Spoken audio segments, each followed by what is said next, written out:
1 Coríntios, capítulo 9, versículos 15 ao 27. É uma leitura um pouco longa, mas é importante que seja feita.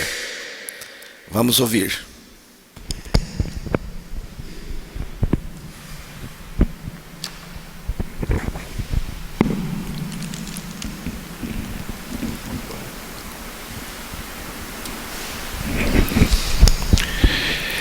Eu, porém,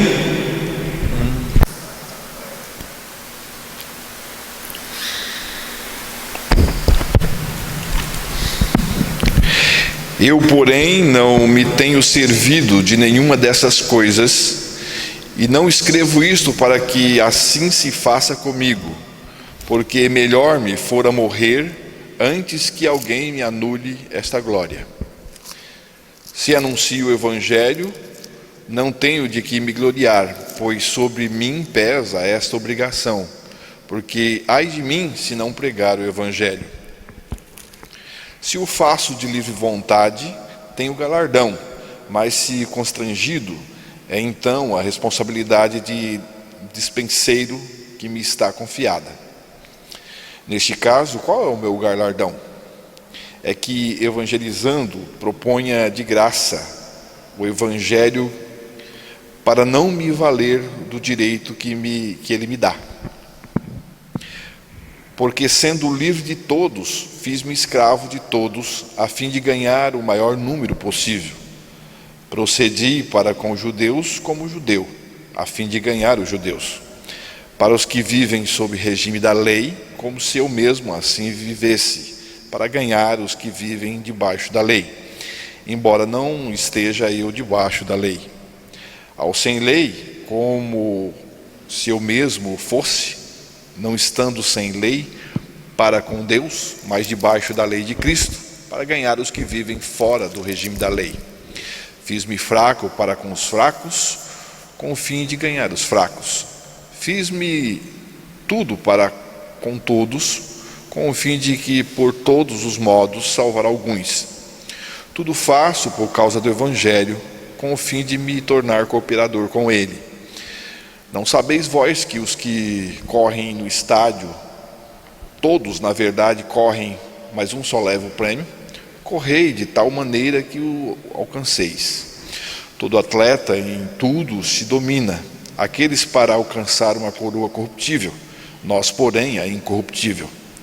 Assim corro também eu, não sem meta, assim luto, não como desferindo golpes no ar, mas esmurro o meu corpo e o reduzo à escravidão, para que, tendo pregado a outros, não venha eu mesmo a ser desqualificado.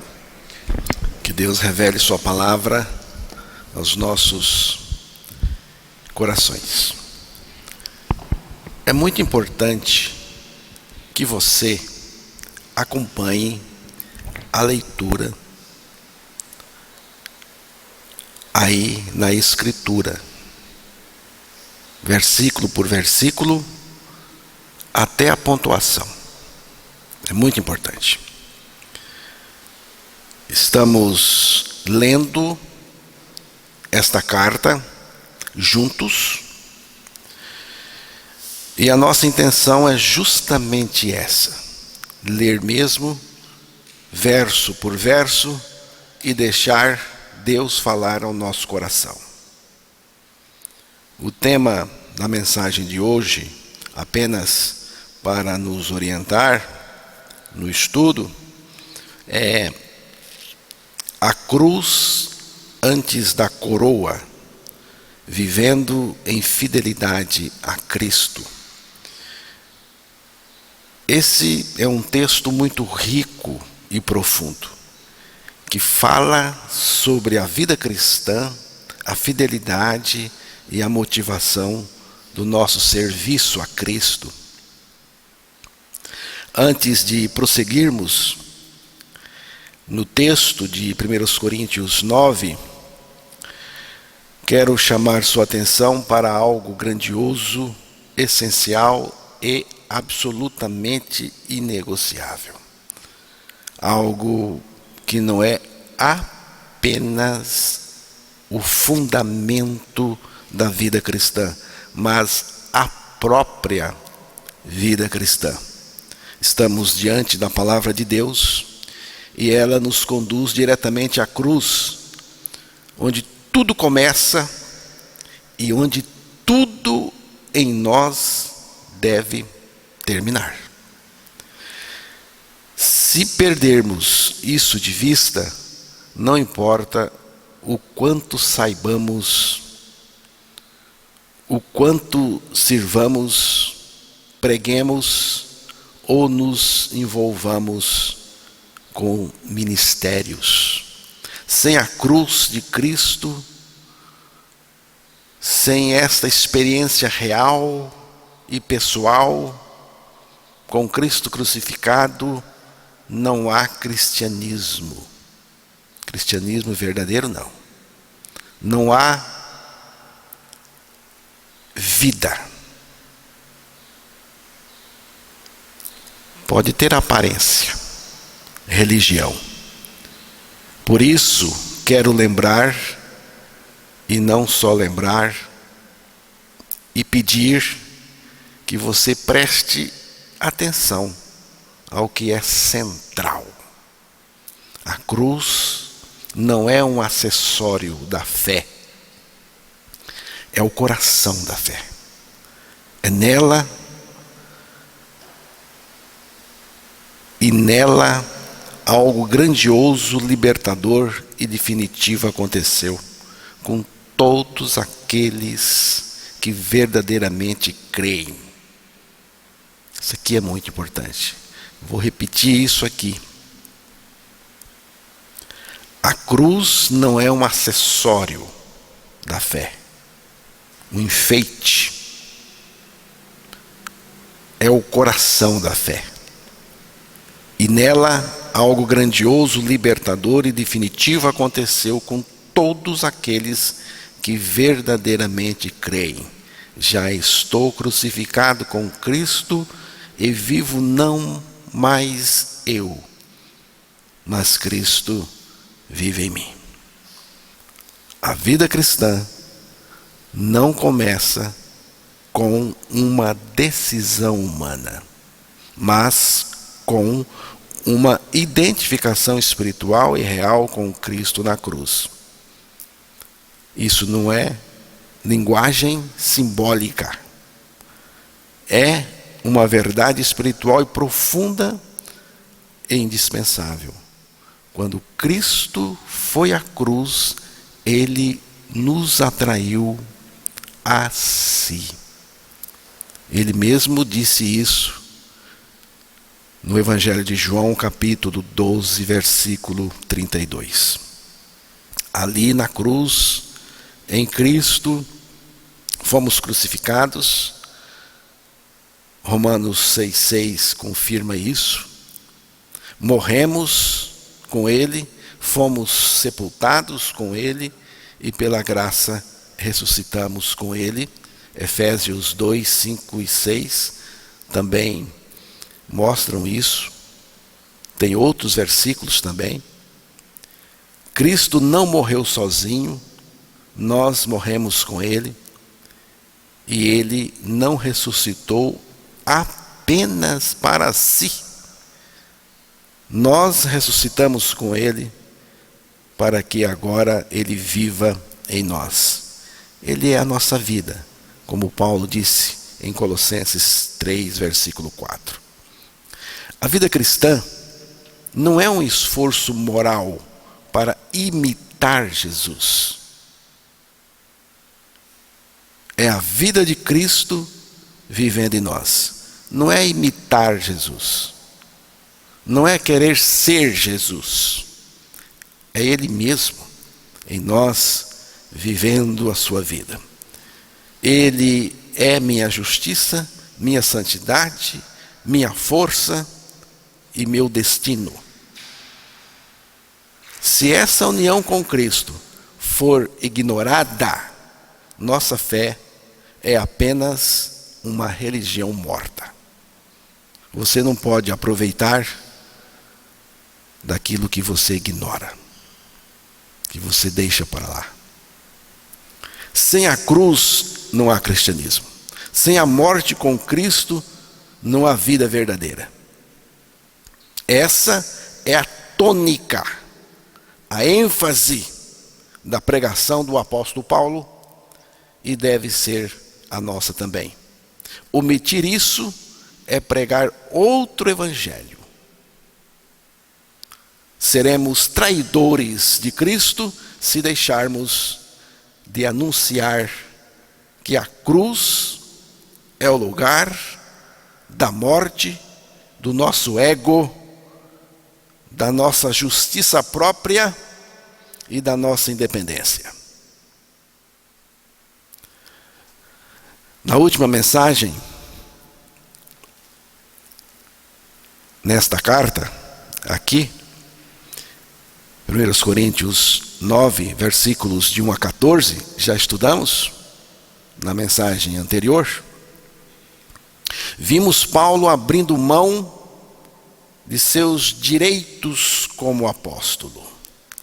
Ele tinha direito a sustento, mas renunciou a isso por amor ao Evangelho, para que não houvesse nenhum obstáculo à fé dos coríntios. Sua prioridade não era conforto pessoal, mas o avanço do reino de Deus. Que coisa maravilhosa quando a gente entende, principalmente o pregador, que a prioridade dele não é o conforto pessoal, mas o avanço do reino de Deus. Agora, nos versículos que vocês ouviram a leitura, versículos 15 a 27, Paulo aprofunda esse princípio. Ele revela uma vida centrada em Cristo e no Evangelho, marcada por renúncia e paixão, motivado não por dever, mas por amor e profunda convicção espiritual. Os versículos 15 ao 19 estão nos mostrando que Paulo prega não por interesse, mas por chamada. A chamada de Deus. O apóstolo Paulo não se dedicava à pregação do Evangelho movido por ambições pessoais, como lucro, fama ou vantagens humanas. O que o movia era a consciência profunda de ter sido chamado por Deus de forma soberana para cumprir essa missão. Paulo não via o ministério como uma forma de se beneficiar financeiramente, se promover ou conquistar reconhecimento. Ele mesmo afirma em 1 Coríntios 9:12 que abriu mão de seus direitos como apóstolo para não criar obstáculo ao Evangelho de Cristo. Paulo sabia que havia sido escolhido por Deus. Ele sabia disso. Separado por Cristo para pregar. Isso o levou a sofrer perseguições, prisões, privações, e ainda assim continuar pregando com paixão e fidelidade, pois entendia que era servo de Cristo e administrador de um tesouro eterno, conforme ele mesmo disse no capítulo 4, no versículo 1 desta carta. Paulo pregava não por vantagem, mas por vocação divina, não por lucro, mas por lealdade ao Senhor que o chamou. Ele reconhecia que o Evangelho era um encargo sagrado e pregá-lo era uma expressão de obediência amorosa a Cristo, não uma busca por recompensas terrenas. Paulo diz que não exige nada para si. Nada.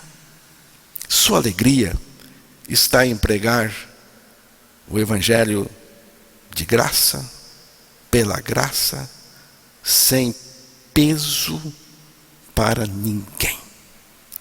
Ele reconhece que foi comissionado por Deus e não poderia fugir disso. Ele não prega para ganhar algo, mas para oferecer algo, para dar algo, o Evangelho, a vida de Cristo. Quando morremos com Cristo, nossa vida não nos pertence mais. Você sabia disso? Se você não sabia, é preciso conhecer agora. E se sabia, precisa evoluir nessa verdade. Quando morremos com Cristo, a nossa vida não nos pertence mais. Pregar, servir, doar, renunciar, tudo isso vem de um crucificado com Cristo, e que Cristo vive nele, e por isso ele é assim, por fidelidade e obediência a Cristo. Não buscamos recompensa. A nossa recompensa é o próprio Cristo. E o seu Evangelho sendo pregado, a minha recompensa é Cristo mesmo. É poder conhecê-lo em mim, ter comunhão com Ele, conversar com Ele, ter certeza de que Ele está em mim, Ele me ouve. E também em ver o Evangelho sendo anunciado, pregado. O Evangelho de Cristo é a minha recompensa.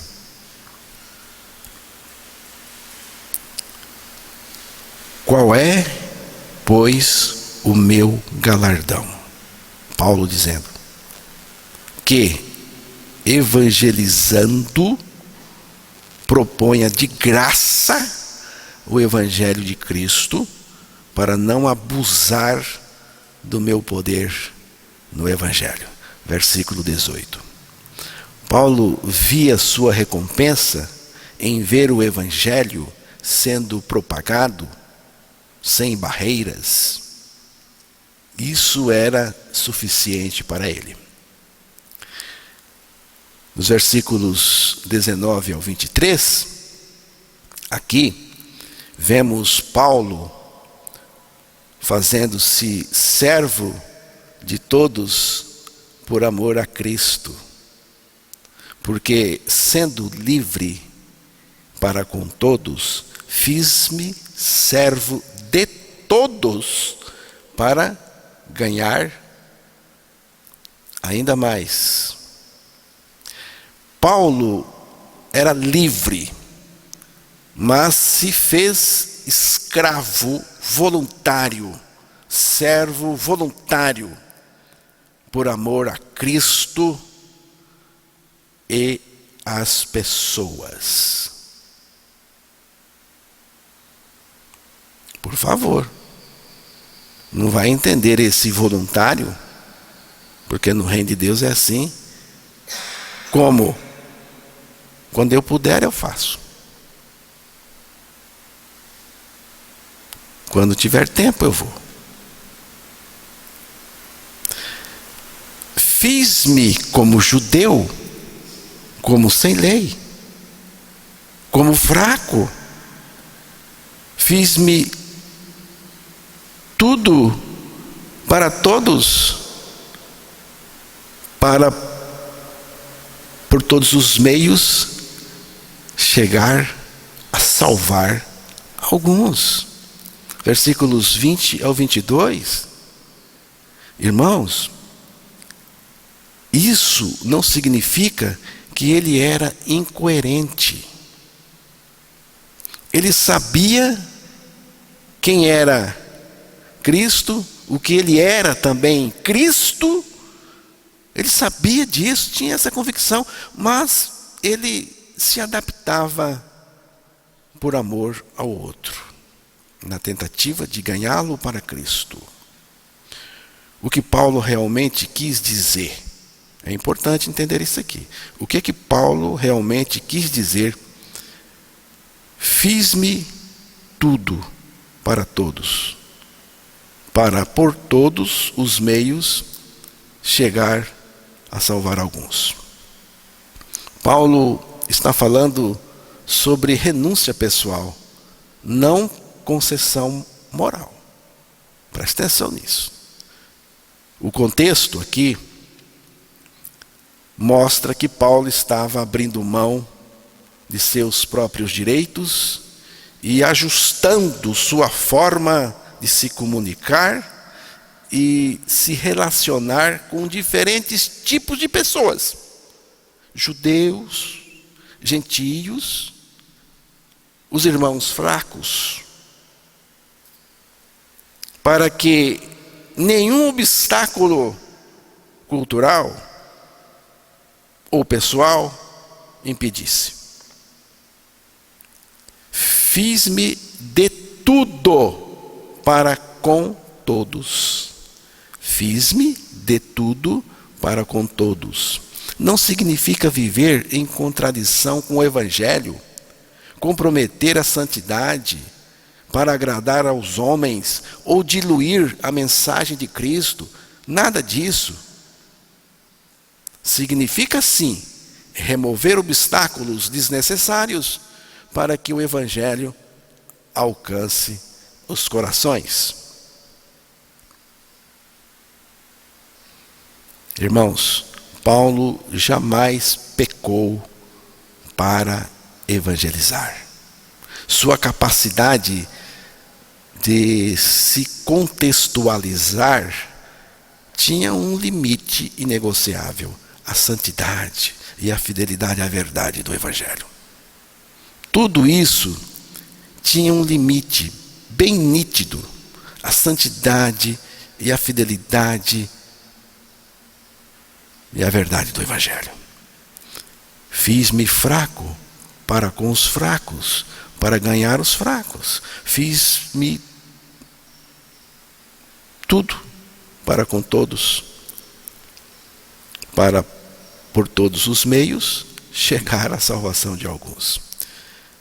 Esse versículo mostra a estratégia evangelística de Paulo, que se adaptava culturalmente sem comprometer a santidade nem a verdade do Evangelho. No entanto, irmãos, o mau uso desse versículo ocorre quando ele é deturpado para justificar o pecado ou a convivência com práticas erradas em nome de alcançar as pessoas. Paulo jamais pecou ou aprovou práticas erradas para evangelizar. Esse tipo de comportamento revela uma distorção perigosa do ensino e a falta de experiência com a cruz de Cristo. O apóstolo Paulo não quis dizer que devemos nos misturar com o pecado, mas sim que devemos remover barreiras culturais e pessoais que não afetam a santidade para alcançar as pessoas com o Evangelho. Paulo nunca comprometeu a santidade, nem participou de práticas contrárias à palavra de Deus. Ele mesmo afirmou no versículo anterior, em 1 Coríntios 9, 21, não estou sem lei para com Deus, mas debaixo da lei de Cristo. Isso significa que há um limite negociável: a fidelidade a Cristo e a sua santidade. Ser como Cristo entre os pecadores não é viver como eles vivem, mas amá-los sem se contaminar com seus caminhos. Jesus comia com os pecadores, com os cobradores de impostos, pessoas odiadas na época. Jesus comia com essa gente, mas nunca se corrompeu com os seus pecados. Evangelizar não é um pretexto para reviver os desejos da carne. A cruz de Cristo nos chama a renunciar. Se desejamos ganhar os outros, precisamos primeiro ser vencidos por Cristo. A vida que evangeliza é aquela em que Cristo reina, não onde a carne domina. Não há poder no Evangelho que pregamos se ele não nos transformou primeiro. O Evangelho que você prega não vale nada se ele não mudou sua vida. Isso não é algo simbólico, é real. A vida cristã verdadeira é marcada pela experiência da cruz. A morte com Cristo é o caminho para que a vida de Cristo se manifeste em nós e através de nós. Ou seja, quando creio que morri com Cristo, nele na cruz, a vida dele se manifesta em mim e é vista em mim. Na forma como eu amo, como eu prego, perdoo, sirvo, sofro e evangelizo. Essa é a essência do verdadeiro evangelismo. Permitir que a cruz de Cristo atue profundamente em nós, matando o nosso ego, orgulho, comodismo, vaidade, para que a vida de Cristo alcance os outros. Todo evangelismo autêntico exige a morte do eu. Se não morreu, se não exige a morte do eu, não é evangelismo. Não basta apenas falar de Jesus, é preciso viver como alguém crucificado com ele. Paulo não pregava para ser admirado, reconhecido ou seguido, mas para que Cristo fosse conhecido. Ele pregava como alguém morto para si mesmo, com um único desejo: que a vida de Cristo chegasse aos que ouvem, para que também eles, crendo, experimentassem primeiro a cruz, depois a vida de Cristo. Isso aqui é importante. Ele pregava como alguém morto para si mesmo. Morto para si mesmo. Que bênção, que bênção.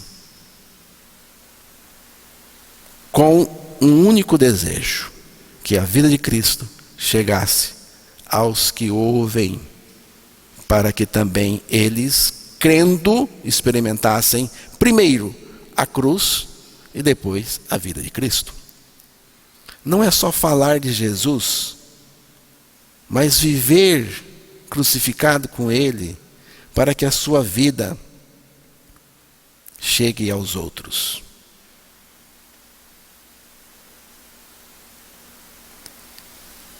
Quem ama o mundo e seus prazeres ainda não entendeu o evangelho da cruz, que exige morte do eu, separação do pecado e a vida nova em Cristo.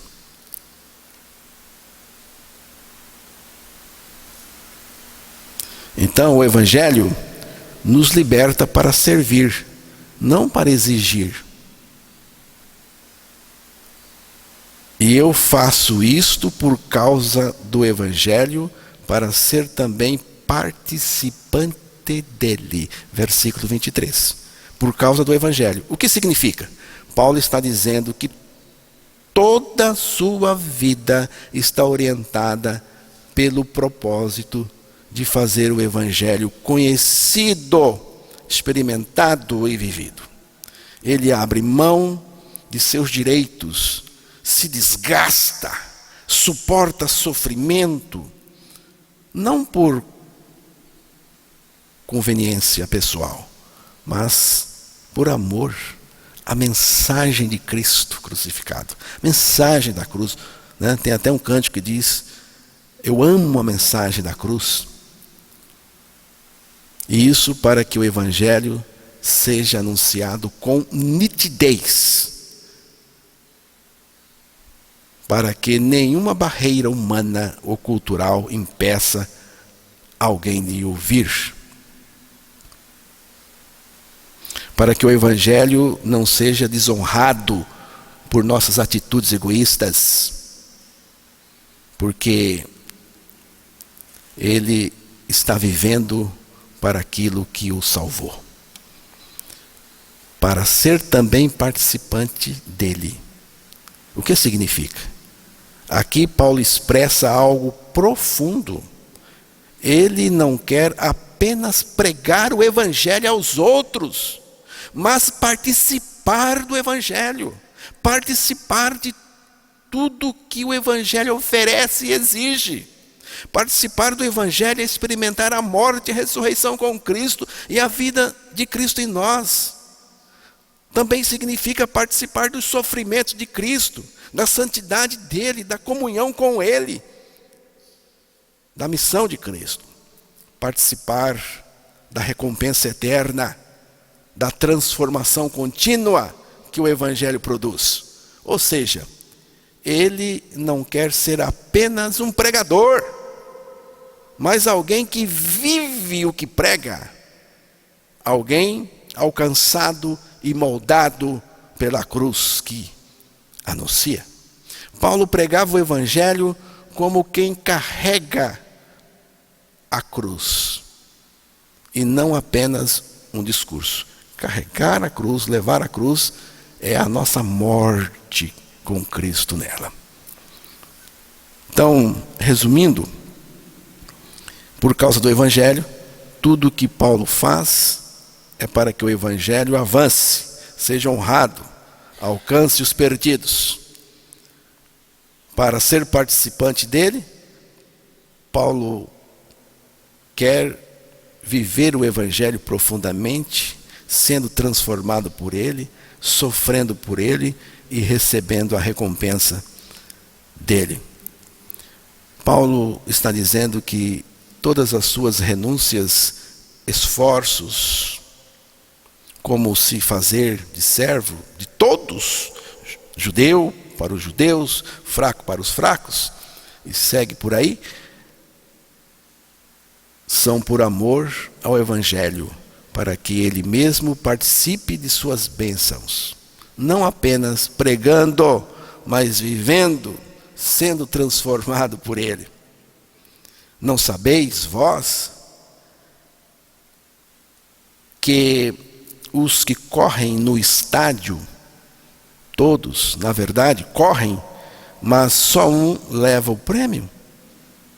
Aí Paulo diz: correi de tal maneira que o alcanceis. É o versículo 24. Aqui Paulo usa uma metáfora dos jogos ístmicos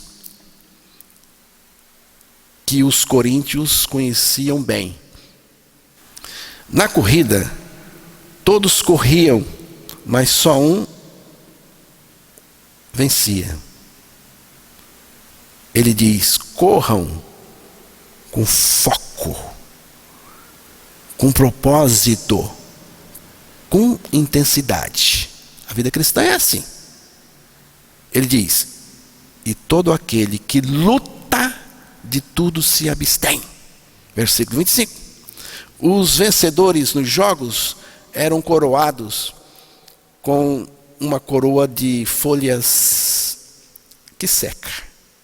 Nós, porém, corremos por uma coroa incorruptível, disse Paulo. Paulo deixou nítido que sua recompensa não era terrena, nem perecível, mas algo de qualidade celestial e incorruptível. Os vencedores recebiam uma coroa feita de ramos de pinheiro, uma árvore considerada sagrada. Agora, há um detalhe precioso aqui. A coroa que colocamos na cabeça de Jesus foi de espinhos. Essa era nossa. Mas a coroa que ele, Jesus, colocará sobre nossas cabeças é dele. Santa, eterna e incorruptível. A primeira coroa que ele nos dá é a coroa da justiça. 1 Coríntios 4:8, depois você pode confirmar lá. Com essa natureza injusta, jamais poderemos entrar no reino de Deus. Nem mesmo com a nossa justiça, que segundo Isaías é como trapo de imundície, ou imundícia, tanto faz. Mas Cristo, com sua própria justiça, nos justifica. Porque aquele que morreu foi justificado do pecado. Romanos 6:7. E agora, ele mesmo passa a viver em nós como a nossa justiça. O Senhor, justiça nossa. Somos justificados pela justiça de Cristo. Depois temos a coroa da vida. Tiago 1:12. Essa coroa é fruto da ressurreição de Jesus dentre os mortos. Cristo é a nossa vida. Aquele que recebeu uma coroa de espinhos para morrer, agora ressuscitado, nos concede a coroa da vida. A vida dele, que nos garante vitória e perseverança até o fim. E finalmente, Paulo menciona a coroa incorruptível, que está aí no versículo 25, 1 Coríntios 9, versículo 25, que aponta para a totalidade da nossa salvação, quando receberemos também o novo corpo semelhante ao de Jesus Cristo. Esta última coroa que nos é dada em Cristo é quando recebermos o novo corpo igual ao dele. É a restauração final total, quando seremos transformados totalmente na semelhança dele. Essas 3 coroas representam 3 realidades grandiosas. Nossa morte com Cristo, a base da justificação. Nossa ressurreição espiritual com Cristo, a vida de Cristo em nós. Nosso corpo novo, transformado, a herança do céu. Por isso Paulo não buscava coroas que murcham ou recompensas que se perdem. Conta-se que a coroa da rainha britânica carrega o diamante mais valioso do mundo, mas a pobre rainha não tinha sossego, sempre cercada por seguranças, vigiada, ameaçada. E de qualquer modo, essa coroa dela também acabará um dia. Essa coroa, por mais preciosa que seja, é miserável, perto das 3 coroas que já recebi em Cristo.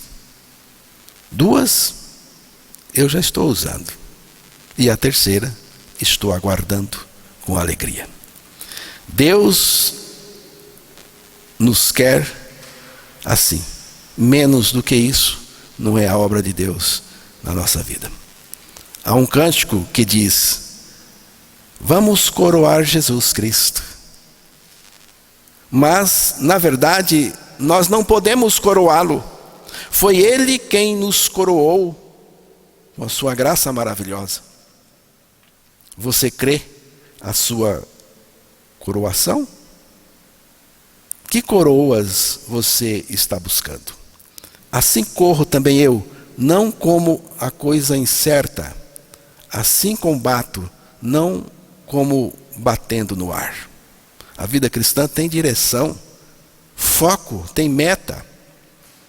Paulo não vivia aleatoriamente, ele sabia o que estava fazendo e por que fazia. Antes, subjugo o meu corpo e a reduzo à servidão, para que, pregando aos outros, eu mesmo não venha, de alguma maneira, ficar reprovado. É o último versículo, o 27. Interessante. Antes, subjugo o meu corpo. Ele não está dizendo subjuga a minha velha natureza, o meu velho homem. É o meu corpo. Subjugar, no grego, literalmente, significa espancar o corpo. A sua tradução até disse esmurro, né? Pancada. E por que será, hein? Por que será? Paulo está dizendo: não deixo que o meu corpo dite minhas ações. Não vivo por impulso. Vivo crucificado com Cristo. O corpo aprecia certos confortos. Tá bom? Esse corpinho seu aí, o meu também, ele é danado, ele aprecia certos confortos. A carne aqui, estou falando o corpo, essa carne que eu estou pegando aqui. A carne, o corpo quer conforto. E o nosso corpo, irmãos, tem certas indisposições. Até uma certa preguiça. Mas quem vive crucificado com Cristo aprende a dizer não. Assim mesmo. Quem vive crucificado com Cristo aprende a dizer não a si mesmo, por causa de algo maior, a fidelidade a Deus. Como é essa questão de subjugar o corpo? E eu já disse, não é natureza pecaminosa, o velho homem. Eu vou aqui ilustrar aqui, para que você entenda bem isso. Levantar cedo para buscar a Deus, às vezes está frio, há uma indisposição no corpo, quer ficar na cama. O cristão crucificado diz: meu corpo quer sono, quer mais sono, mas meu espírito tem fome de Deus. Então, ele se levanta, ora, lê a palavra, vence a carne, subjuga o corpo, essa indisposição do corpo. Vai ao culto. Se for domingo, às 8h30, que é o nosso caso, ele vem. E se estiver chovendo, irmão? Se tiver aquele frio, você vem. É isso que é subjugar o corpo, entendeu? O meu espírito pede Deus, eu quero adorar. Às vezes não é nem para vir. É para ler a palavra, adorar, para depois ir trabalhar tranquilo. Meu corpo quer ficar em casa, mas minha alma anseia pela comunhão e pela adoração. A carne, o corpo, resmunga, mas o espírito prevalece. Ou quando está cansado, quer ficar esparramado no sofá, mas meu coração precisa da verdade, almeja a verdade. Orar, mesmo quando sente frieza ou sono. Não oro porque sinto, ou porque estou descansado, mas porque sei que preciso me render a Deus. Desejo a comunhão com Ele. O corpo quer o sofá. O espírito dobra o joelho. Subjugar o corpo é dizer diariamente: corpo, você não manda em mim. Cristo é meu Senhor. É quarta-feira, é culto de oração, eu vou. É domingo, ou então não é dia de culto nenhum, mas é dia de culto para mim. Eu vou precisar ler a palavra. O corpo de vocês já estão indispostos, não estão? Já está meio doendo, querendo levantar, ir para casa. Diga para ele ficar quieto, já estou terminando. Subjugar o corpo, então, é dizer isso. É viver como alguém crucificado com Cristo e não dominado pelos desejos e fragilidades do nosso corpo. E Paulo ainda diz: e reduz a servidão. Isso significa: torno o meu corpo meu servo, não meu senhor. Não é o corpo que manda em mim, não. Eu que tenho que mandar no corpo. É isso que Paulo está dizendo. O corpo, com seus apetites, vontades, prazeres, deve ser servo da vontade de Deus, não ao contrário.